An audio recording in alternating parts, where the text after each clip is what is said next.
Listen closely to the silence that follows your greatest victory. In that vacuum, a chilling truth resides.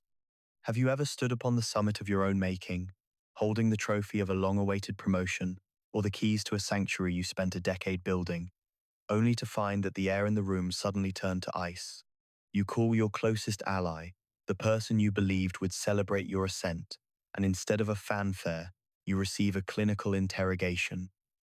Oh, the taxes on that must be astronomical, right? Or, a promotion. I guess you'll never see your family again. In that heartbeat, the celebratory champagne turns to vinegar in your mouth. You have just witnessed the activation of a hidden defense system, the silent alarm of a mind that views your growth as its own personal extinction event. Why is it that some people can only breathe when you are gasping for air? Why does the light of your achievement cast such a terrifying shadow over their internal landscape? Today, we are not here to discuss petty jealousy. We are here to perform a forensic incision into the electrical architecture of the human ego. We are going to decode the dark machinery of those who do not just envy you, but who fundamentally need to see you fall back into the dirt. This is not about their insecurity. It is about a catastrophic glitch in the gears of destiny that we are about to dismantle, piece by jagged piece. Welcome to the lab of the soul. Prepare for the anatomy of a betrayal you never saw coming. To understand the geopolitics of the envious mind, we must first analyze the surface symptom of this internal war. Consider the haunting testimony of those who grew up as the sacrificial lamb in the shadow of a golden child. There is a specific, jagged pain in realizing that the people who were supposed to be your fortress are actually the ones digging the trenches around your feet. For many, this betrayal begins in the nursery, where a sibling or a parent views your natural radiance as a direct theft of their own oxygen. This is the difference between simple envy, the desire to have what you have, and malicious malevolence, the desperate need to ensure you no longer have it. In the high-stakes theater of human behavior, this is the scorched earth policy of the psyche. Leon Festinger, a grand architect of social psychology, taught us in 1954 about the social comparison trap. He realized that humans do not measure their worth in absolute terms. They measure it against the person standing next to them. But for the architect of stagnation, this comparison is not a tool for growth. It is a life and death struggle for rank. When you ascend, they do not see a beacon of possibility. They see a tectonic shift that pushes them deeper into the abyss of their own perceived inadequacy. They are the fallen titans who believe that the only way to rise is to pull the mountain down. They treat your success as a crime against their status, a silent accusation that they have failed to move. In their world, your joy is a physical wound, and their only medicine is your eventual collapse. But why does their brain reward them for your pain? Why does the gasping engine of their destiny require the fuel of your failure to stay running? We must now move from the relatable pain to the cold, hard data of the neurological necropolis. Scientists in the laboratories of Japan decided to peer into this darkness using the unblinking eye of the MRI scanner.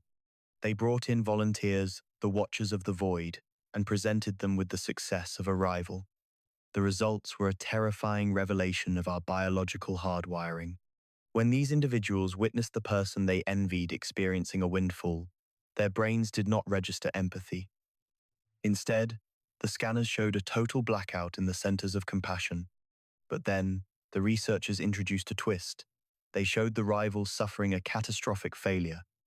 In that moment, the monitors lit up like a city under fire.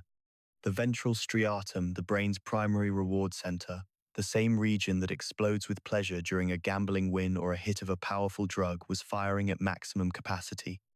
This is the clinical reality of Schadenfreude, the dopamine of the damned. For the saboteur of the soul, your failure is not just a relief, it is a biological high. They are literally addicted to the sight of your tears. This is not a moral failing in their eyes. It is a biosignal that they have regained their position in the social hierarchy. Paul Gilbert's social rank theory explains that our brains are ancient machines designed to track who is on top and who is on the bottom. To the parasite of worth, life is a zero-sum game. There is only one cake of success in their universe, and every slice you take is a piece stolen directly from their plate. They do not understand the concept of absolute abundance. They only know relative deprivation. They need you to be the vessel of misfortune so that they can feel like the master of the tribe once again. If we look at this through the natural lens, we see the internal homeostasis of the ego. Every mind is a self-regulating system that seeks to maintain a constant state of internal balance. For the warden of the status quo, that balance is built upon the assumption that you are the controlled variable. You are the person who is supposed to stay in the box they designed for you. You are the safe baseline against which they feel superior. When you suddenly transform, when you ignite the blue flame of your potential and break the gravitational pull of your past, you shatter their internal equilibrium. You have become a neural irritant. Your growth forces them to confront the tectonic friction of their own stagnation. To regain their sense of safety, to stop the gasping engine of their insecurity from overheating, they must perform an emotional restoration. They must find a way to discredit your victory, to mock your ambition, or to wait with bated breath for your first stumble. They are the architects of the poker face, offering a lukewarm congratulations, while their internal gears are grinding with the friction of 1,000 resentments. They do not hate you. They hate the mirror of possibility that you are holding up to their face.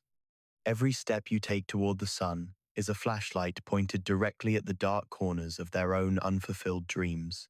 To them, your success is a limbic assault, and their only defense is to hope for your systemic shutdown. The most dangerous aspect of this conflict is the emotional colonization of your reality. These individuals act as parasitic sentinels, standing guard at the gates of your confidence. They don't strike with a hammer, they strike with a question. They use the needle of doubt to drain the pressure from your motivation. When you are the radiant anomaly in a toxic family or a stagnant office, you become the scapegoat of achievement. They need you to fail because your failure validates their choice to never try. If you succeed, their entire manifesto of limitations is proven false. If you succeed, they are forced to admit that they are the authors of their own misery. And so, they project their shadow self onto you. They treat your ambition as arrogance, your discipline as obsession, and your luck as unfair privilege. They are the interrogators of the spirit, looking for a single crack in your armor to insert the poison of relative deprivation. You must realize that their behavior is a confession of weakness. When they minimize your wins, they are actually screaming about their own social bankruptcy. They are the gasping engines that can no longer find their own spark.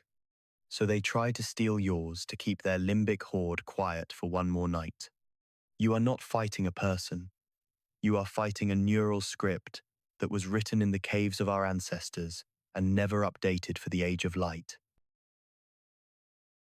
So, how does the ascending titan survive the siege of the envious? We turn to the ironclad logic of the Stoic architect. Marcus Aurelius, the philosopher king who sat atop the most powerful empire in history, understood that emotional sovereignty is the only true territory worth defending. He taught us that the opinions of the uninformed are like the movement of the wind, visible, perhaps noisy, but ultimately without substance, unless you give it permission to move you. To reclaim your neural independence, you must master the protocol of the grey rock. If you are a diamond in a field of stones, stop trying to shine for those who want to crush you. Become boring, become solid, become unperturbed when the saboteur offers their sarcasm. Do not meet it with fire. Meet it with the cold curiosity of a cosmic judge. Realize that their reaction is the only thing the world can actually own of you if you allow it. If you give them your calm, you have given them your soul. But if you hold the line, if you realize that their malice is simply material in motion, you become the King of the mountain. You must develop non-reactivity, the ability to look at a catastrophe of opinion and see only a malfunctioning machine. Your reaction is their narcissistic supply. Starve the fire of its oxygen, and the architect of chaos will eventually move on to find a more reactive vessel.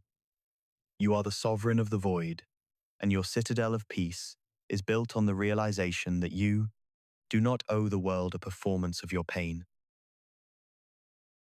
As we draw this forensic deep dive to a close, look into the inner citadel of your own conscience.